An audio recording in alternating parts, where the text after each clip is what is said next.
오늘 말씀의 제목은요, 사역자 준비입니다. 하나님께서 저와 여러분을 준비하고 계시는 줄 믿습니다. 사역자.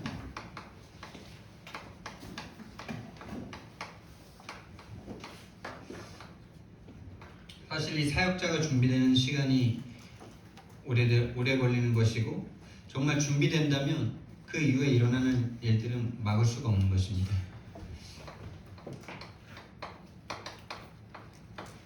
우리가 설 명절을 지금 보내고 있습니다. 설 명절에 은혜 많이 받고 오셨는지 모르겠습니다. 설 명절에 특히 우리의 가문 현장을 보게 하시고 지역 현장을 보게 하셨는데요. 이번 설만큼 참 하나님의 많은 은혜와 응답을 받은 적이 드문 것 같더라고요. 짧게 다녀왔습니다. 24시간도 안 되는 시간을 다녀왔는데 거기에서 이렇게 누렸고 보고 체험하고 하나님이 주신 응답과 또 내가 앞으로 해야 될 것들을 정말 이렇게 담아오기에는 너무나 충분한 시간이었고, 그런 것들을 이렇게 정리되고 이렇게 보이는데 결코 짧은 시간 갔다 온 것 같지가 않더라고요. 너무나 충만했고 너무나 감사한 시간들이었고, 또 나에게 부족한 부분들이 보여지는 시간이었는데요. 여러분, 그 많은 만남 가운데 내가 자라는 고향이고 내가 여러분이 태어난 그 함께 살아는 그 사람들을 볼 때 어떻게 보이셨습니까? 또 그 만남 속에서 듣잖아요. 눈으로 보고 귀로 들으셨는데 거기서 저는 이런 생각이 들더라고요. 5분 이상 만나면 복음을 전해라. 복음을 전하라고 강제로 시키는 게 아니라 5분 동안 말할 수 있으면 그 상황 속에 복음을 말할 수 있는 영적 상태를 말하는 거겠죠. 영적 상태뿐만이 아니라 말할 수밖에 없는 그게 보인다는 거겠죠. 그래서 참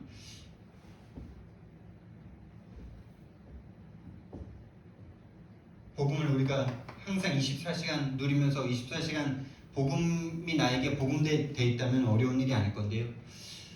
제가 이번에 가서 참 감사했던 거는 예전에 우리 서집사님과 우리 고향에 있는 형님이 이제 천안에 어떤 교도소에 들어가 있다 그래서 같이 거기를 간 적이 있어요.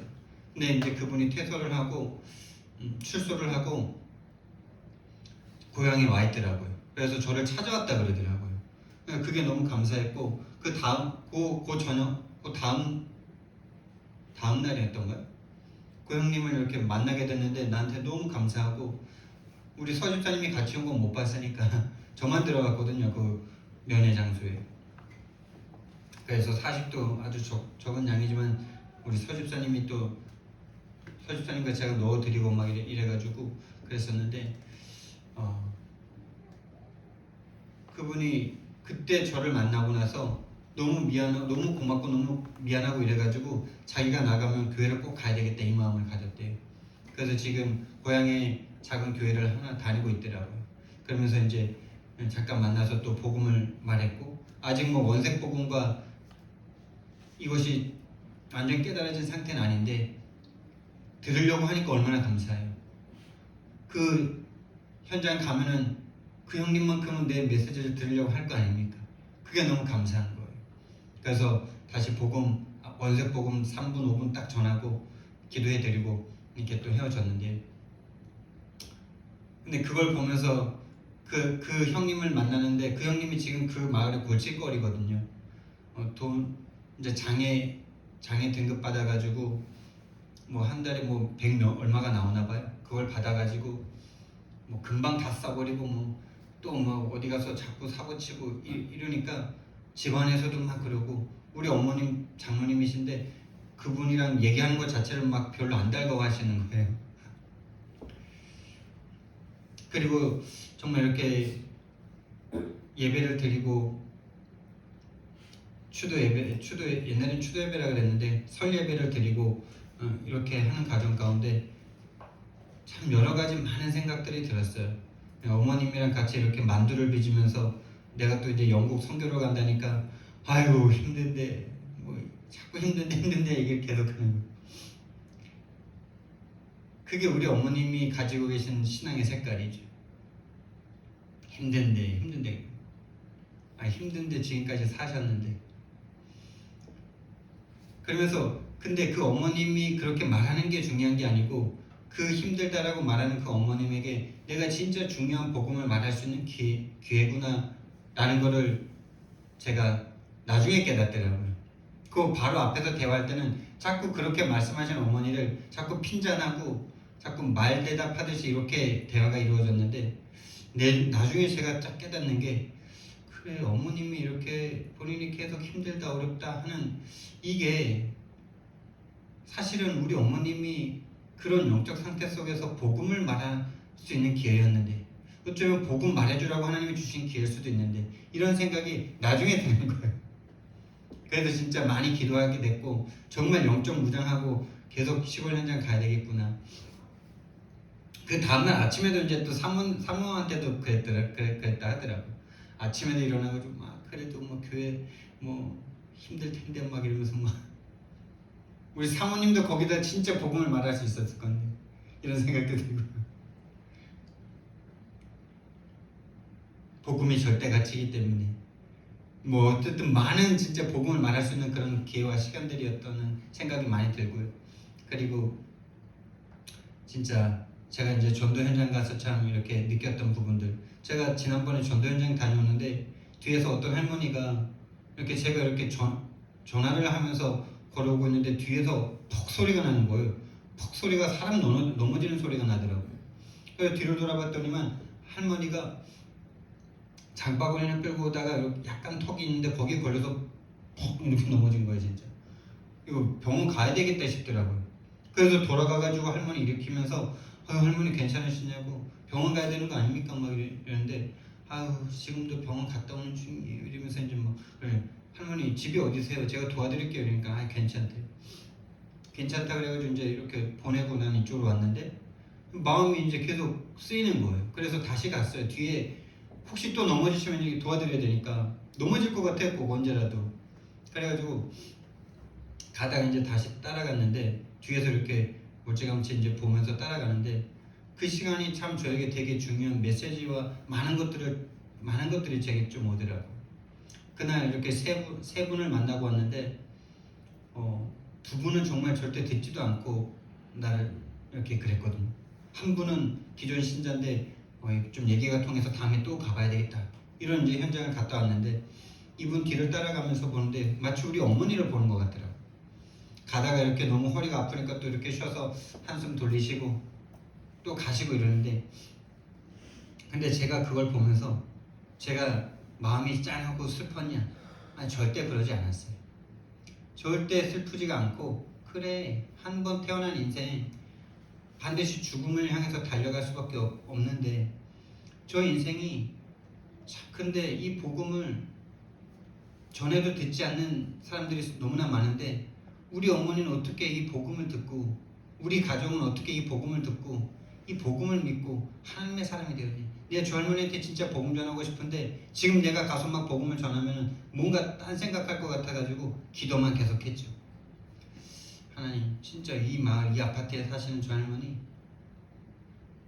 복음 들을 수 있게 해달라고 기도하면서 딱 가는데 감사가 너무 회복되는 거예요. 그걸 이제 예배 시간에 좀 포럼을 하고 이랬는데 그리고 이제 만나는 사람마다 또 이제 그 밑에 할아버지 많은 사람들을 만나면서 계속 기도하면서 한마디씩 제가 이렇게 했는데요. 정말 우리가 살아가는 동안 계속 만날 그 가족들이 정말 전도 현장이구나. 정말 내 영적 상태가 준비되면 오늘 욥이 진짜 중심이 좋은 욥인데 이 욥을 하나님이 치유하십니다. 치유하시고 나서 모든 사람들이 전도가 돼요. 그 시간표를 내가 가면 되겠구나 이런 걸 느끼는 또 그 현장에서 느끼고 또 말씀을 준비하면서 또 이렇게 되겠구나 이런 것들이 보이는 시간이었습니다. 여러분 우리가 지난주에 창세기 3장 15절에 여인의 후손이라는 복음을 우리가 받았습니다. 여자의 후손. 여러분이 여자의 후손이라는 이 복음, 남자의 후손은 안 되는 성육신 하셔야 되고 죽으셔야 하고 피를 흘리셔서 사단의 머리를 박살내실, 이 뱀의 머리를 박살내실 이 여자의 후손이라는 복음을 우리가 들었는데요. 이 복음이 우리에게 들려진다는 것 자체가 너무나 큰 은혜죠. 그런데 이 여자의 후손 후에 주신 게 뭡니까? 인간 아담과 하와에게 주신 게 고통이죠. 다시 말하면 벌이죠. 여러분, 벌 받는 게 나쁜 겁니까? 진짜 잘못했는데 벌을 안 주면 그게 더 나쁜 거죠. 그래서 사랑하는 자녀가 진짜 잘못했을 때 그 잘못을 제대로 지적을 안 해준다. 그 아이는 망하게 돼 있잖아요. 맞죠? 진짜 잘못했다면 정확하게 지적을 해주고 그 행동을 고칠 수 있게 따끔하게 뭔가를 해주는 게 진짜 부모잖아요. 그래서 성경 말씀에서도 진짜 사랑하는 자녀에게 채찍을 들여라 이렇게 말씀하시지 않습니까? 하나님이 자녀에게 고통을 주시는 게 그냥 고통 주시는 거 아니에요. 이 복음 깨달으라고. 그리고 그 고통 후에 뭡니까? 이 여자의 후손이 오셔서 뭘 하실지를 시청각 교육을 해주시잖아요. 가죽옷을 지어 입히시잖아요. 다시 말하면 희생이 일어나잖아요. 피의 의미를 하나님이 설명시키시잖아요. 여러분, 근데 이게 성육신과 고난받고 십자가에 죽으시는 걸로 보이지 않습니까? 어제 이걸 딱 정리하는데 이게 바로 예수님이 오셔서 하실 그 일 그대로구나. 이게 고난받고 죽으시잖아요. 고난 받을 걸 항상 말씀하십니다. 우리는 고난 안 받아도 그냥 죽으면 그냥 우리의 문제 끝날 것 같은데 우리가 받을 그 고난을 예수님이 대신 받아주시는 그 축복된 우리의 복음입니다. 여러분. 여자의 후손 성육신 하셔서 고난받고 죽으시는 이것을 하나님이 복음을 보여주신 거예요.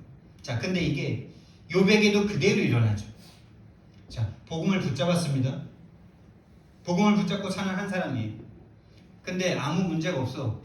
근데 사단이 어느 날 와가지고 하나님 앞에 딴지를 겁니다. 욥이 뭐 그냥 하나님 잘 섬기겠습니까? 하나님이 고통도 안 주고 복만 주고 이러니까 하나님 잘 섬기고 그러니까 복만 주니까 복 주니까 잘 섬기지. 요거 주면 떠날걸요 이럽니다. 그래서 상상할 수 없는 고통을 하나님의 허용하에 오잖아요. 그 다음에 깨닫는 게 뭐예요? 이게 본론 1대지 2대지 3대지입니다. 중심 좋게 하나님 섬깁니다. 귀로 들었습니다. 근데 진짜 그 고통 속에서 이제 하나님을 눈으로 보게 됩니다. 복음을 눈으로 보게 됩니다. 이게 우리의 신앙생활의 여정이 그대로 들어있는 줄 믿습니다. 우리가 귀로만 들었던 이 복음이 우리가 그저 그렇겠지라고 생각했던 이 복음이 저와 여러분에게 실제가 되면 되는 거 아닙니까, 여러분? 지금 우리가 당하는 모든 것들이 이 여정 속에 있는 것이라면 얼마나 할만한 겁니까? 그리고 우리가 지난주에 장자권에 대한 말씀을 받았는데 이 장자권이 뭡니까, 여러분? 이 장자권 빼앗겼다고 뭐 에서는 망했습니까? 육신적으로 보면은 에서는 한 민족을 이룬 민족의 조상이 됐습니다. 근데 그게 영적인 축복으로 보니까 완전 저주잖아요. 우리는 영적인 눈에 안 보이는 축복을 선택해야 돼요.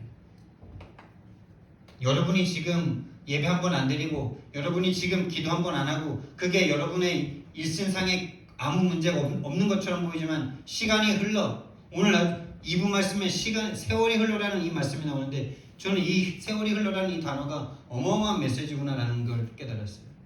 가인과 아벨이 세월이 흘러 세월이 흐른 후에 제사를 말씀하셔요. 그러니까 처음부터 제사를 했겠죠. 근데 세월이 흐르면서 변한 거예요. 여러분, 세월이 흘러 가인과 같은 예배를 우리 후손이 드린다면 어떻게 되겠어요? 여러분 인생이 세월이 흘러 가인 같은 예배를 드린다면 어떻게 하겠습니까? 결국 예배드리고 살인하게 되고 예배하고 나서 자기 자신을 죽이든 예배하고 나서 다 무너지는 그 상태가 되면 어떡하겠습니까? 지금 한 번의 여러분의 선택이 지금은 아무 문제 없어 보이는데 세월이 흘러 완전 저주 속으로 가느냐 완전 축복 속으로 가느냐 눈이 안 보이는 영적 축복을 여러분 지금 선택하는 것이 지금도 중요하지만은 나중에 여러분의 미래와 후대의 미래가 결정되는 것이라면 여러분 뭘 선택하시겠습니까? 이 장자권 하나 선택한다고 야곱은 죽음을 선택한 거예요. 죽을 수도 있는 그걸 선택한 거라니까요. 생명 건 거예요. 나는 이 복음 아니면 안 되는 인간이다. 나는 형님에게 죽음이 당할지도 모르지만 내가 죽음 같은 그 생이별을 경험해야 되지만 나는 복음 선택한다 이거예요. 여러분 지금 잠깐의 손해 가운데 여러분 그 손해볼 것 때문에 복음을 버리겠습니까? 아니면은 정말 영원한 미래를 두고 복음을 선택하시겠습니까? 야곱은 그걸 본 거예요. 지금 당장 내가 어마어마한 고통과 어마어마한 죽음의 위기를 당할 수 있지만은 나는 영적인 축복을 받겠다. 그 이후에도 몇십 년을 고생하잖아요. 에서는요. 장자권 팔았다고 당장 고생한 것도 없고 계속 원하는 여자 다 데려다가 결혼하고 처자식 잘 낳고 잘 삽니다. 에서는 고통받은 적이 거의 없어요. 보이세요? 이 고통이 축복이라는 사실? 근데 장자권을 선택한 야곱은 20여 년 동안 집에도 못 돌아오고 고향도 못 가고 멀리 떨어져서 자기보다 더 심한 인본주의자 라반에게 계속 이용을 당하잖아요. 그리고 고향에 들어가면은 큰 민족을 이루고 있는 그때까지는 아주 큰 민족은 아니지만은 자기를 능히 죽이고도 남을 에서라는 형님이 딱 기다리고 있죠. 그걸 선택하는 겁니다, 여러분. 지금 저와 여러분이 한 번 예배를 선택하고 한 번 훈련받을 걸 선택하고 한 번 내 것을 포기하는 그게 지금 당장 아무것도 아닌 것 같으나 여러분과 여러분 후손의 미래를 결정한다면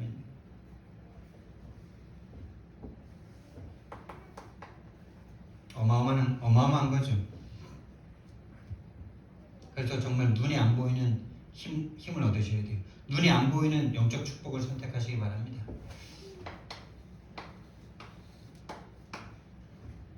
오늘 욥이 나옵니다. 욥에게 일어났던 영적 세계 일이 나옵니다. 욥은 동방의 의인이라고 할 만큼 뭐 죄도 그러니까 소위 말하면 이런 거죠. 법 없이도 살 사람이구나. 근데 거기다가 돈도 잘 벌고 사업도 잘 되고 가족도 자녀들도 순풍순풍 잘 낳고 잘 자라고 다 그래. 막 말썽 피우는 자식도 없고 그냥 너무 좋아 그냥. 근데 거기다 또 하나님까지도 잘 믿어.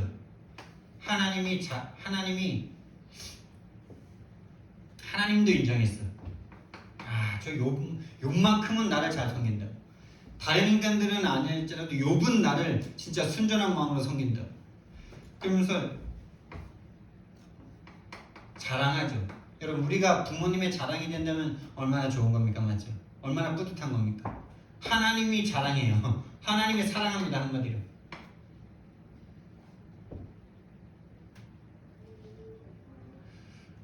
그런데 여기에 마귀가 있어. 마귀가 어느 날 딱 와가지고 천사들도 와서 온 천하를 이제 살피고 와가지고 하나님 앞에 보고하는 거예요. 근데 마귀도 이제 거기 와가지고 욥이 이제 네가 온 땅을 돌아봤는데 욥 봤냐 이러면서 욥은 욥 같은 그 한 사람이 있기 때문에 내가 이긴 거다 이거죠 결국 하나님이.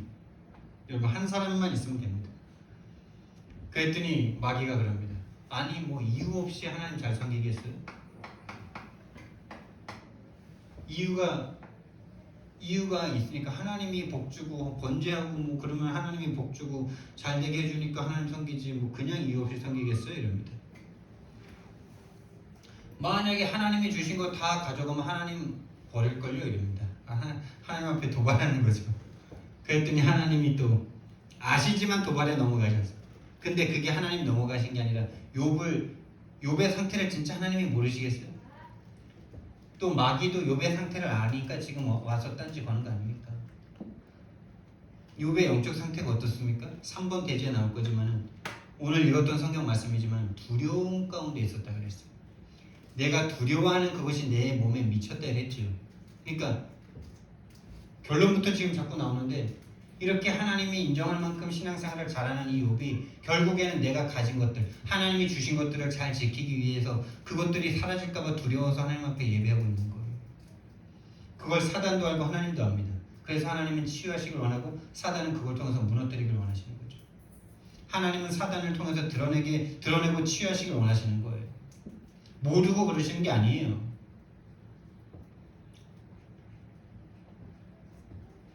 마귀가 영적 상태를 안 거죠. 쟤 두려워서 저러고 있는데 하나님 마귀는 또 하나님 모르는 줄 알고 그러고 그렇게 또 착각하겠지.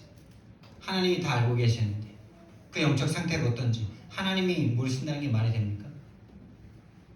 결국에는 하나님이 도발한 거예요. 마귀한테.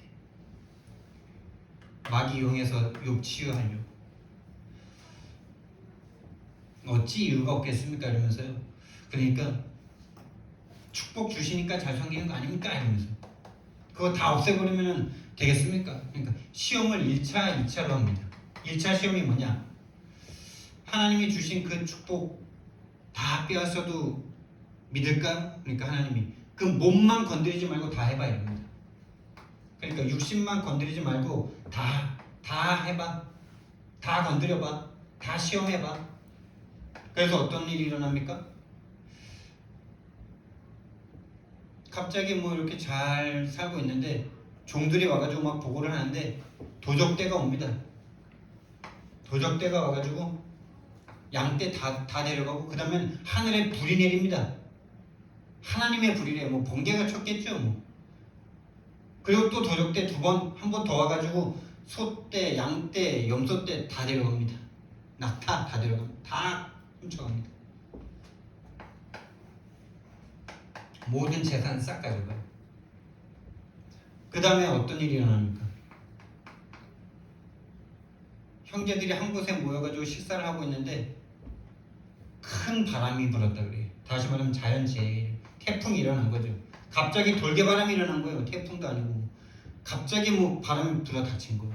그 집에 내 모퉁이를 쳐서 그 집이 푹 내려가지고 7명의 아들이고 3명의 딸입니다.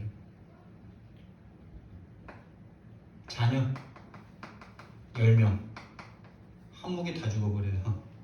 우리 한 명만 죽어도 우리 울산의 고혜륜이라는 그 정말 선교와 사명을 가지고 인생을 살고 있던 그 아이가 그 마우나 리조트에서 지붕 내려앉아서 죽었잖아요.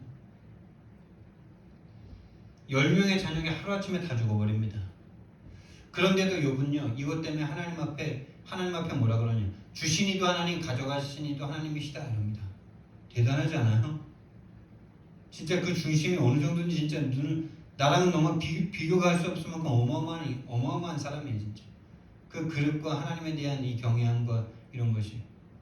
근데도 그 영적 상태는 안 된다는 거죠. 그 속에 영적 상태만큼은 다르다는 거예요. 중심이 그 정도인데 그랬더니 이제 그래도 안 변하니까 2차 시험, 2차 도발을 합니다. 가죽으로 가죽을 바꿀 수 있습니다. 그러면 그 몸을 치면 분명히 하나님 떠날 겁니다. 이러니까 그 생명만 건드리지 말고 또 다 해보라 그럽니다. 생명만 건드리지 마. 시험을 하는데 생명만 건드리지 말고 다 해봐. 그러니까 이제 악성 종기를 가르쳐줍니다. 종기가 머리끝부터 발끝까지 나요. 이걸 악창이라고도 부르기도 하고 악성 종기라고 하는데 온 몸이 종기가 나가지고 모든 사람들이 봐도 이 사람이 그 사람인가 생각할 수 없을 만큼 온 얼굴까지 다 나가지고요. 그 사람인 줄 알아볼 수 없을 만큼 몸에 병이 와요. 그래서 제 가운데 앉아가지고 벅벅 긁습니다. 잿물이 얼마나 독한지 아시죠?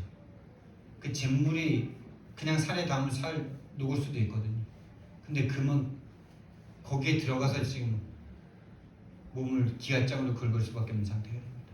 그랬더니 어떻게 되냐? 육신의 질병이 오니까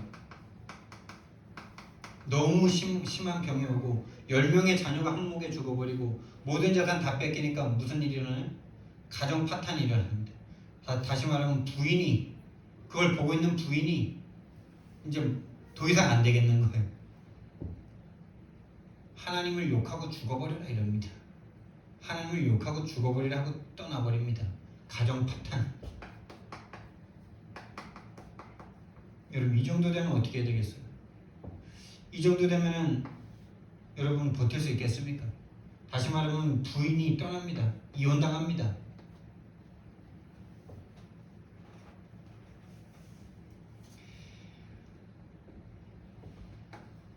자, 근데 여러분 이런 얘기 들으면 어떻습니까? 이런 거 나한테 오면 어떡하나 이런 생각 혹시 드십니까? 여러분과 저의 그릇 따라 하나님이 하시기 때문에 전혀 걱정하지 않으셔도 됩니다. 자, 그런데 이런 일을 당하면서 요백에 드러나는 영적 상태입니다. 욥의 영적 상태. 욥기서 3장 25절 말씀을 보니까 욥이 그때 고백합니다. 내가 두려워하는 그것이 내 몸에 임하고 내가 무서워하는 그것이 내 몸에 미쳤구나. 평상시에 하나님 앞에 번제를, 자녀들을 수대로 하나님 앞에 번제를 드렸어요.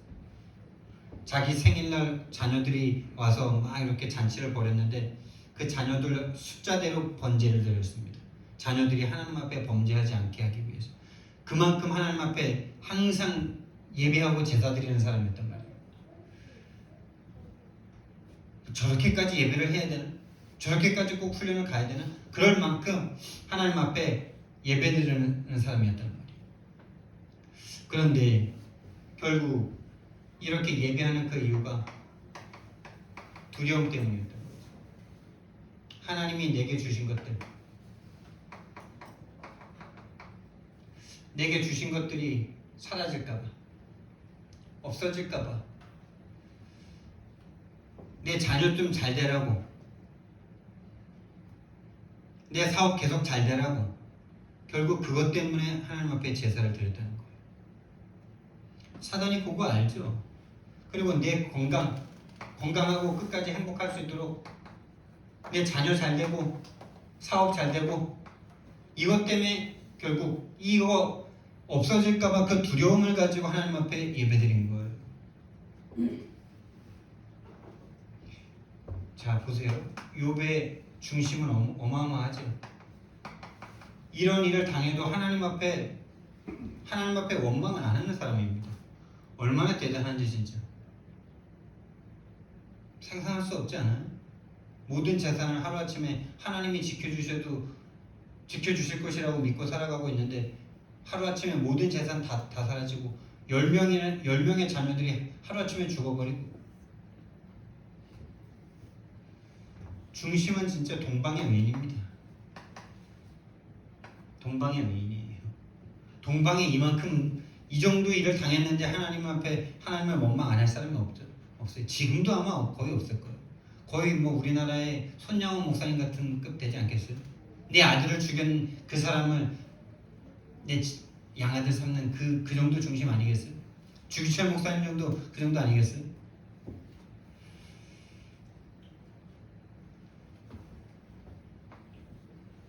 근데요, 그 영적 상태는요,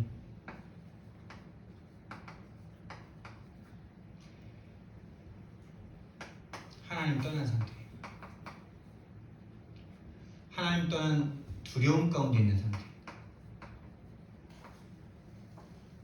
하나님을 믿지 못하는 두려움 가운데 있는 거예요.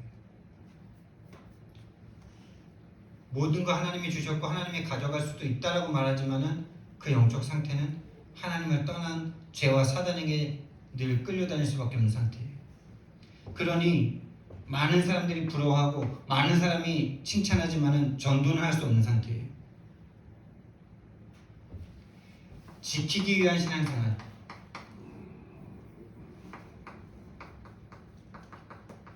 그러니까 부인도 사실 그 근본이 치유되지 않은 거잖아요. 이 욥이라는 친구가 그런 어떤 고통을 당하니까 새 친구가 찾아오잖아요.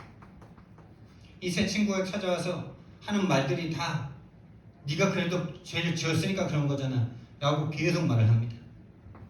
다시 말하면 복음을 말할 수 없습니다. 영적 상태 바꿔줄 수 없어요. 네 영적 상태라는 이 부분까지 절대 복음을 말해줄 수가 없어요. 그러니까 주변 사람들에게 복음을 전할 수는 없는, 복음은 전하고 영접을 시키고 교회까지 데리고 오지만은 그 근본을 바꿀 수는 없는 상태였단 말이죠. 다시 말하면 성경적 전도운동 속으로는 들어갈 수 없는 상태였단 거죠. 근본을 치유하고 근본을 바꾸고 그것은 할 수 없는 상태. 하나님을 믿고 하나님에 대한 중심이 어마어마하지만은 결국 두려움 가운데, 두려움엔 형벌이 따른다는 말씀 기억하시죠? 여러분, 두려워하면은 형벌을 주신다는 게 아니고요. 이걸 그렇게 잘못 들으면 이게 종교생활로 빠지거든요. 그럼 두려워하지 말아야 돼 이러면서 이미 두려움이라는 그 자체가 이미 하나님이 없는 상태잖아.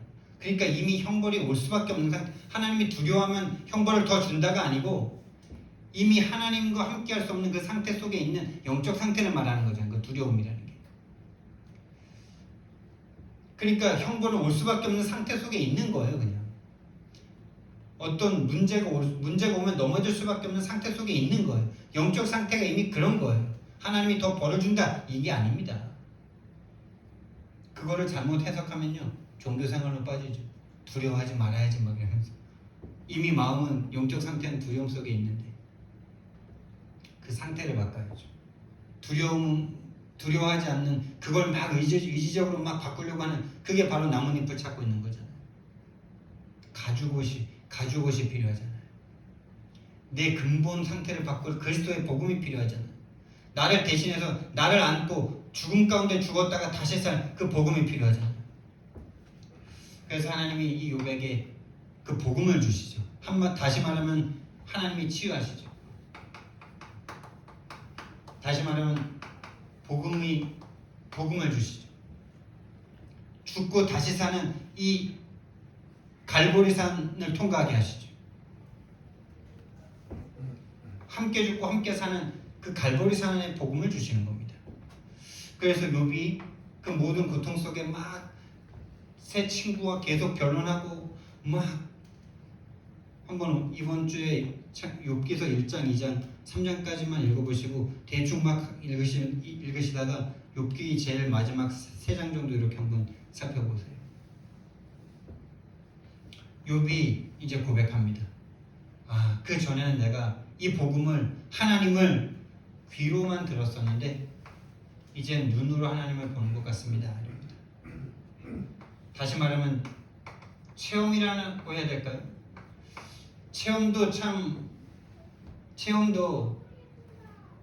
체험이라는 말로 우리가 말할 수밖에 없겠죠. 하나님이 정말 이 복음이 복음되게 하는 그 복음이 내게, 그러니까 예수님을 3년 6개월 따라다니면서도 십자가 앞에서 예수님을 부인할 수밖에 없었던 그 제자들을 하나님이 그걸 통과하게 하시고 나서 성령의 그 속에 임했던 것과 같은 그런 상태가 되는 거죠. 체험이라고 말할 수밖에 없겠죠. 우리는 체험이 되는 거죠. 뭐가 체험되는 겁니까 여러분? 그러니까 내가 그 전에는 복음을 귀로만 들었었는데 이제는 눈으로 보는 것 같습니다라는 그 복음의 내용이 뭡니까? 나를 받겠죠. 나라는 인간이 결국엔 정말 죄인이구나 라는 것을 그 전에는 이 정도로 아는 거예요. 내 죄가 얼만큼의 죄인지 그 전에는 내가 하나님 앞에 동방의 의인이라고 할 만큼 뭔가 죄가 없는 생활을 하니까 죄를 못 깨달았어. 그러니까 자기는 복 받아야 된다고 어느 정도 생각하고 있었겠죠. 근데 문제가 오니까 문제 속에서 하나님 앞에 욥에게 하나님이 그럽니다. 욥이 계속 난 죄가 없다고 그러니까 내가 이 땅에 기초를 놓을 때 니 어디 있었냐? 내가 바닷물을 이 땅에 흘려보낼 때 니는 어디 있었냐? 니 그걸 이해하냐? 이러면서 절대로 인간이 이해할 수 없는 하나님의 그 어마어마한 세계를 한 장, 두 장을 거의 그 얘기를 쫙 써주세요. 뭐 예를 들면 그런 겁니다. 내가 지구를 돌릴 때 니 지구 어떻게 도는지 니 봤냐 이러면서 그런 얘기를 했어요. 하나님이 욥에게. 우리 IQ 200도 안 되는 걸 가지고 하나님 앞에 내가 괜찮네 안 괜찮네 하나님이 어떻네 저떻네 이 말을 하고 있다는 거죠. 본인이 죄인 하나님 앞에 정말 아무것도 아닌 존재임이, 그리고 하나님을 떠난 그 영적인 저주와 죄의 이 상태가 얼마나 큰 것인지 욥이 이제는 귀에서 눈으로 온 거죠. 아담과 하와를 속였더니 사단이라는 얘기 들었겠죠. 들었습니다, 여러분.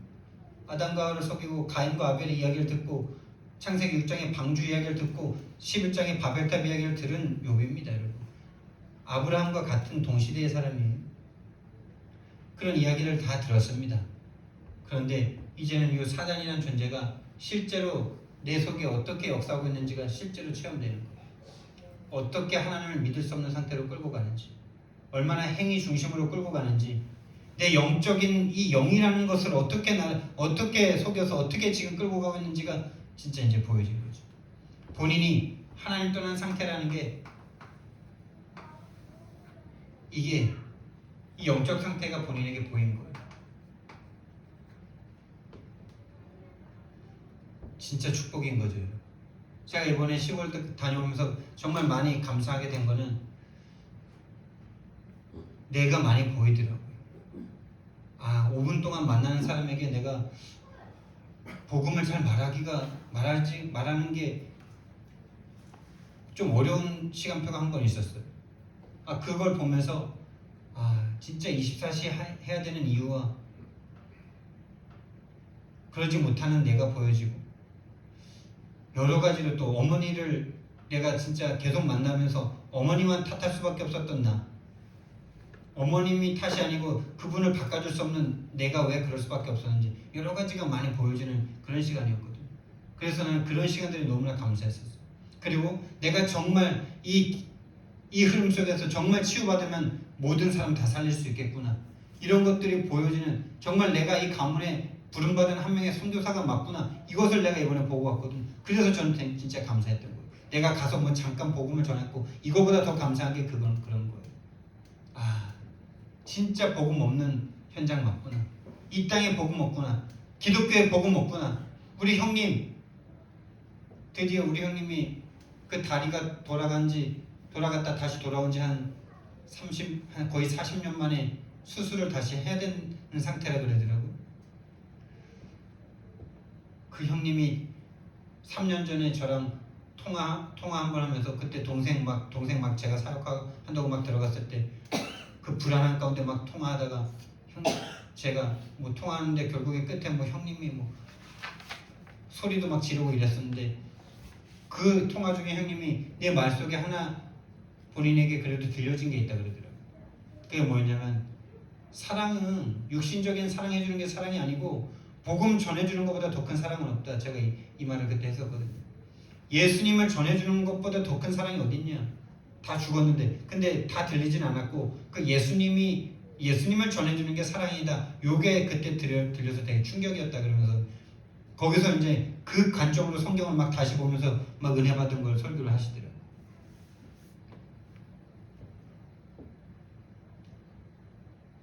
다 깨달은 게 아니지만 그렇게 하나님이 인도하시고 계시구나, 이런 것들이 보여지는 시간이었어요. 정말 중요한 거는 아직까지 사단을 모른다는 거죠. 은혜는 있어요. 십자가에 대한 은혜는 눈물 날 만큼 있어요. 그런데 결국 중요한 이 사단을 꺾을 수가 없으니 전도 선교를 할 수가 없어요.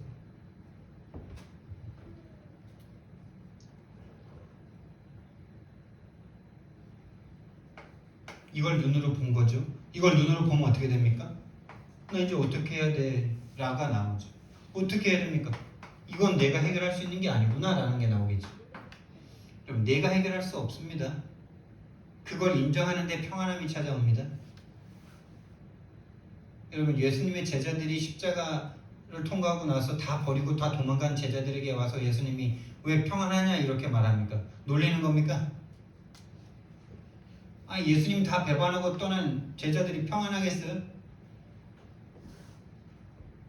바로 이걸 말씀하시는 거예요. 너가 그 문제 해결할 수 없다는 거 인정해? 인정되지? 여러분과 제가 스스로 이거 해결할 수 없다는 거 인정되십니까? 아무리 제사를 열심히 최선을 다해서 죄를 안 짓고 행위적으로 죄를 안 짓고 동방의 의인이라고 할 만큼 예배를 잘 드리고 모든 거 헌신 다 해도 이것만큼은 내가 해결할 수 없구나. 인정되는데 평안함이 찾아가요. 인정되는데 복음이 복음돼요. 여러분과 저에게 신앙생활을 어렵게 하는 게 중요한 게 아니고 인정하는 게 중요한 거예요. 내가 할 수 없는 일이구나. 그래서 하나님 여인의 후손을 보내셔서 십자가에 달아 죽이셔야 하는 거구나. 그래서 나는 복음만 붙잡아야 하는구나. 할렐루야. 그 복음 붙잡는 순간 끝나는구나. 이게 복음입니다. 여러분. 그래서 여기서 회개를 합니다. 여러분 회개가 뭡니까? 회개는요 복음이 아니었던 나를 하나님 앞에 내려놓고 복음 붙잡는 게 회개인 줄 믿습니다. 근데 진정한 회개할 수가 없는 상태예요. 다 회개한다고 하는 게 눈물 흘린다고 흘리는 게 다 행위적인 회개라. 좋은 겁니다. 그러나 절대 영적 상태는 안 바뀌고 사단은 안 꺾입니다. 다시 말하면 전도성대 할 수 없습니다. 우리 어머님 최근에 뭐 눈물을 회복했다 그러면서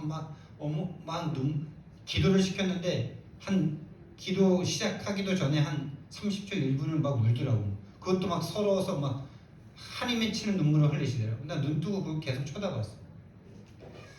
야, 저 진짜 저거 정말 바꿔드려야 되는데 갈보리 산에서 내려오지 못하지. 그게 진짜 복음에 대한 한입니까? 복음에 대한 눈물입니까? 그 눈물을 흘리면서도 불쌍한 영혼들에 대한 눈물은 못 흘리시더라고요. 선교가는 그 일에 대해서 자기가 선교하지 못하는 그 일에 대해서는 눈물 못 흘리시더라고요. 진짜 눈물을 흘려야 될 그 눈물은 어디 있는지 그 눈물을 내가 회복시켜드려야 되겠다. 그 눈물을 바꿔드려야 되겠다. 이런 사명 제가 가지고 왔습니다. 내가 해결할 수 없죠. 그래서 여인의 후손이 진짜 깨달아질 거예요. 그래서 여자의 후손이 오셔서 뱀의 머리를 상하게 할 것이다. 아담과 하와가 잘못한 걸 가지고 뱀을 저주하시는 이유가 내 문제가 아니라 영적 문제이기 때문이구나. 네 문제가 아니고 하나님이 너희들이 있기도 전에 있었던 영적 세계의 문제가 너희들에게 온 것이다. 너희들이 해결할 수 없다. 그래서 여인의 후손이신 그리스도가 오셔서 뱀의 머리, 사단의 머리를 박살내 주셔야 된다. 이것이 진짜로 붙잡혀진 거예요. 그 전까지는 내가 할 수 있다는 게 계속 있었던 거죠. 요백에. 그래도 내가 해. 내가 잘하면 된다. 내가 최선을 다하고 내가 죄 안 지면 된다. 예배 드리고 제사 드리고 번제 드리고 자식 수대로 제사 드리고 그럼 된다네. 근데 그걸로 안 되는 자기 자신을 봤어요. 절대로 이 문제만큼은 본인이 어떤 행동으로도 바꿀 수 없다는 걸 알았어요. 그래서 복음을 붙잡은 거예요. 회개한 거예요. 진짜 회개한 거예요. 복음 아니면 안 되는구나. 희생제사, 다시 말하면 가죽옷을 지어 입히신 그거에 대한 의미가 진짜 나에게 그 가죽옷이 정말 필요한 거구나. 아담과 하에게 필요한 게 아니라 나에게 필요하구나. 지금 나를 대신해서 죽어주신 그 어린 양의 보혈, 그 그리스도가 깨달아진 거예요. 그래서 방주가 깨달아진 거예요. 모든 저주를 받아 내 대신 저주를 받아줄 방주가 필요하고 그 방주 속으로 내가 들어가는 것 외에는 길 없구나. 내가 아무리 하나님 앞에 예배를 중심을 다해서 최선을 다해서 헌신한다 해도 이것만큼은 막을 수 없구나. 복음 외에는 안 되는구나. 바벨탑이 진짜 깨달아졌겠죠. 인간이 그렇게 방주 이후에 새로운 인류를 시작했는데 그럴 수밖에 없는 이 영적 문제가 진짜 하늘로 보여졌겠죠. 그러면서 이제 진짜 전도할 수 있는 상태가 딱 되는 겁니다. 그게 갑절의 축복으로 정말 보이더라고요. 갑절의 축복으로 보이는데 뭐 양떼, 소떼 이런 거 정확하게 2배로 딱 주세요. 10,000마리였는데 20,000마리 주시고 9,000마리였는데 18,000마리 주시고 막 이럽니다. 근데 더 중요한 거 그걸 본 여기에서는 이제 이런 걸 모든 걸 본 형제 뭐 이런 가문이 이제 복음을 받게 돼요. 그 새 친구와 함께 그 주변에 있는 모든 사람들 모든 만남 여기에 복음이 전달돼요.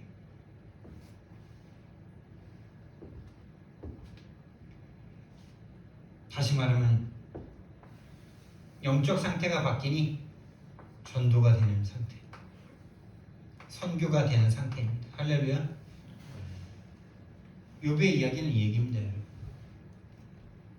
중심을 다해서 하나님 앞에 예배드렸지만 그 영적 상태만큼은 본인이 해결할 수 없는 상태, 그걸 하나님이 바꾸시기 위해서 사단의 개입을 허락하셨고,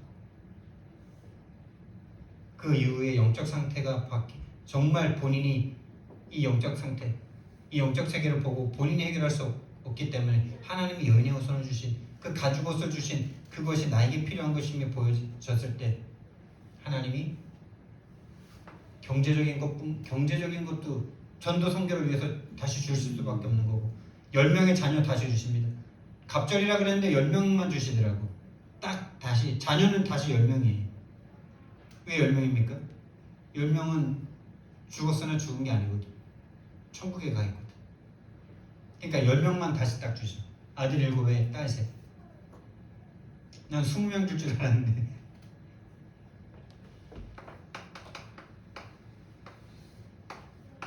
결론입니다. 저와 여러분을 하나님께서 선교사로 부르신 줄 믿습니다. 여러분, 구원받은 하나님의 모든 백성들은 선교사입니다. 구원받지 못한 모든 사람들은 선교 대상자입니다. 가장 중요한 게 설 명절이니까 가문 가정에 여러분을 정말 뽑아서 선교사로 선택하셨다는 사실에 정말 무거운 마음으로 하나님 앞에 진짜 그 사명을 붙잡으시기 바랍니다. 정말 이번에는 우리 사모님이랑 가기 전날 아침에 약간의 트러블을 통해서 하나님이 영적 긴장을 하게 하시면서 우리 사모님이랑 가정을 놓고 계속 포럼이 되고, 정말 우리밖에 없구나, 그 20명 30명 그 밑에 가족들까지는 그 가문에 나밖에 없구나, 이게 보여지더라고요. 여러분 가문 현장에 여러분 한 명밖에 없습니다. 여러분 가문에 기독교 생활을, 종교 생활을 계속하지만 결국 저주 재앙 올 수밖에 없고, 그 집안에 여러분 한 명밖에 없어요. 여러분 한 명이면 돼요. 그리고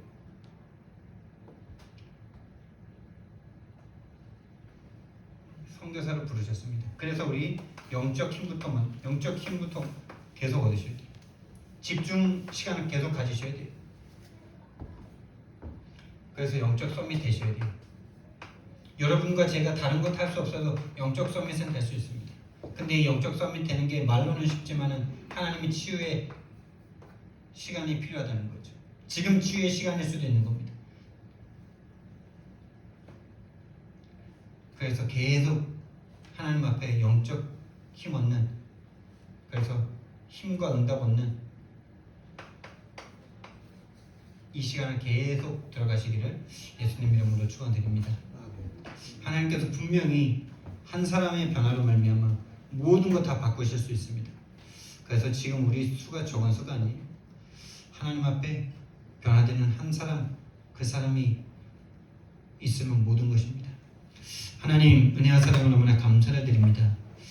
정말 동방의 여인이었던 욥이 그 영적 상태는 두려움 속에 있었던 걸 아시고 하나님께서 치유하시기 위하여 마귀에게 허용하시고 그 마귀의 시험을 통해서 하나님 그 모든 것을 다 가져가시고 영적 상태 하나를 치유하시고 전도 선교할 수 있는 사역자가 되게 하신 하나님, 우리들에게도 한 가문에서 한 사람으로 뽑아 세우신 사명자임을, 선교사임을 믿고 감사를 드립니다. 하나님, 우리의 영적 상태가 정말 치유될 수 있도록 하나님 우리를 인도해 주옵소서. 우리는 모릅니다. 그러나 하나님, 정말 지금 모든 걸 통해서, 고통을 통해서 하나님 우리를 치유하고 계시는 시간인 줄 믿고 감사를 드립니다. 하나님께 모든 것 의탁드리오며 예수 그리스도 이름으로 기도드렸습니다.